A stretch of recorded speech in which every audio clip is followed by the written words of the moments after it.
All right, Shalom. I want to start off by giving all praise, honor, and glory to Yahweh, Ba'ashem, Yahushua, Ba'ashem, Rakakadash. Double honors to the apostles and elders of Great Millstone. Peace and salutations to the hopeful elect.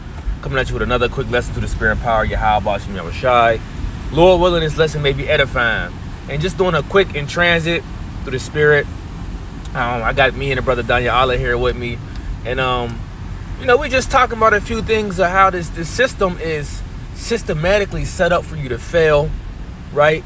It's set up for you to be oppressed, right? Crushed always, like Deuteronomy 28 say, especially upon the Israelites. Even though we know Esau Edom is doing it to the whole entire world, out of, greed, covetousness, and all these other different characteristics that he has, and, knowing the things that we know in the faith, right? A lot of these things that we know how things really should be, it's vexing to us, that we have to sit here and watch the folly and watch the madness, which Elder Yashawamba said all the time, how we supposed to turn the other cheek, and it's spiritual. And we're turning, and when you think about it, we're turning the other cheek every day. Every day, because we know by a law, we know by things according to our scriptures, that things are lawful that really need to be executed on the earth. But as Apostle Paul said, right, everything is lawful unto me, but not expedient. You see what? So, and it's for you Israelites out there that keep trying to get on Apostle Paul. Was he wrong for saying that? Was that not wisdom for him to make that statement? Is that statement not true in your life today? That we know things are lawful. We know what should happen to Moses. We know what should, happen to people that's, abominable or do a certain wicked or misdeeds. We know what should really take place. But we got to turn the other cheek. Okay? Vengeance is of the Lord, and that's who we waiting upon. All right? But just to continue, and like I said, it's just, in transit, I want to go to the book of Ecclesiastes, and this is King Solomon, chapter 1, I'll start at verse 12. It says, I, the preacher, was king over Israel in Jerusalem, and I gave my heart to seek and search out by wisdom concerning all things that were done under heaven. This sort of travail have the Most High given to the sons of man to be exercised therewith. I have seen all the works that are done under the sun, and behold, all is vanity and vexation of spirit. This is King Solomon, right? Right. The man that had the wisdom, right? He knew all things. And what did he say? All is vanity and vexation of spirit. And this is how we feeling, right? And if I can add too, brother, he knew all things. And he was the richest king alive. He had all the riches. He had everything, but he understood there's something better than this. Yeah. There's something better than this. This is still vanity and vexation. Even though the kingdom was at peace, law was established, he was rich, he had all knowledge and wisdom, but there's still something better than that, man. Ooh, hey, women. And everything that you can possibly imagine. Hey, bro, that was a good point you said that. He said this even when it was in the time of peace. When he was reigning, bro. He was reigning at this time, and he still said it. Because if you remember now, hey, our people, our whole nation, we are still in sinful flesh. We are still liable to go off. Which King Solomon did. There you go. So we are not in that perfect, glorified state. So of course, like without your whole nation being on point and being perfect, everything is vanity, man. Yep. Yep. That was a good point, bro. Finishing on, it says verse 15. It says, that which is crooked cannot be made straight, and that which is wanting cannot be numbered. Esau, right? He's crooked. He can't be made straight. So for all you individuals out there trying to somehow think that you can change this man, you can't. What's the other one that says, can an Ethiopian change his skin? change his Can he that is accustomed to doing evil do good? You know. Right. Man, where is that at? Can a leper change his spots? Can a leper change his spots? Roughly paraphrasing, right, bro? And he can't do that.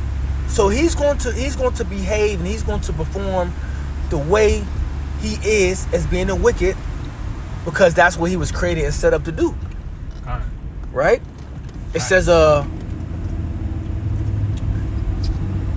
verse 16. It says, I commune with my own heart, saying, lo, I am come to great estate, is basically what you're saying, and have gotten more wisdom than all that have been before me in Jerusalem. Yea, my heart and great experience of wisdom and knowledge.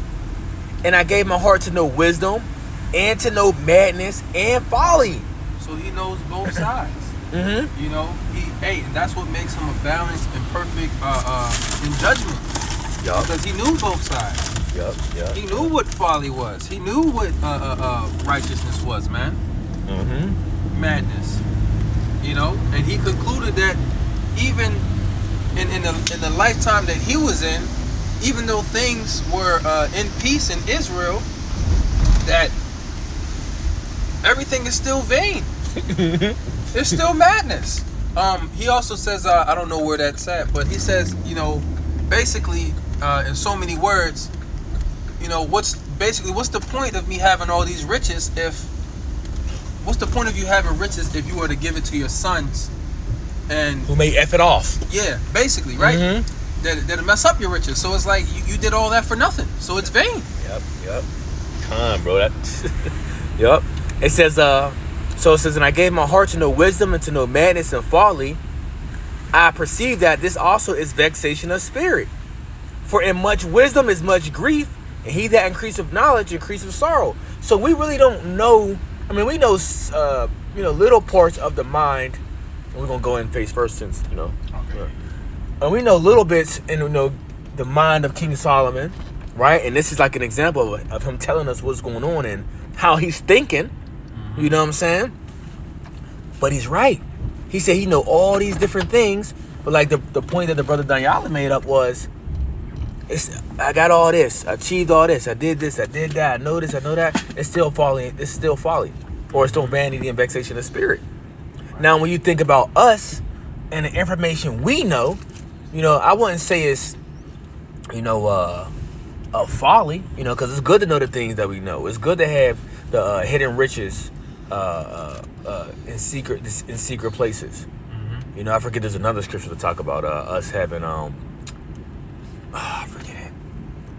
It's knowledge in earthly vessels. Yep, that one. Yep, the knowledge in earthly vessels. But we still come to the conclusion of, this place is madness and this is BS. Everything is out of whack. So when he makes a statement, for in much wisdom is much grief, and he that increaseth knowledge increaseth sorrow, why? Like, thinking about us, because we know how things really should be. Now we're not in the blind. We're not in the matrix, so to speak. We're not living in this false reality of, things that get better one day. I have a dream spirit that things is going to change, all that BS. No. Right. And what the brother's really saying is things that get better for Babylon. Yeah. Things are going to change for our people here in Babylon. Because in the grand scheme of things are going to get better, but for the Israelites.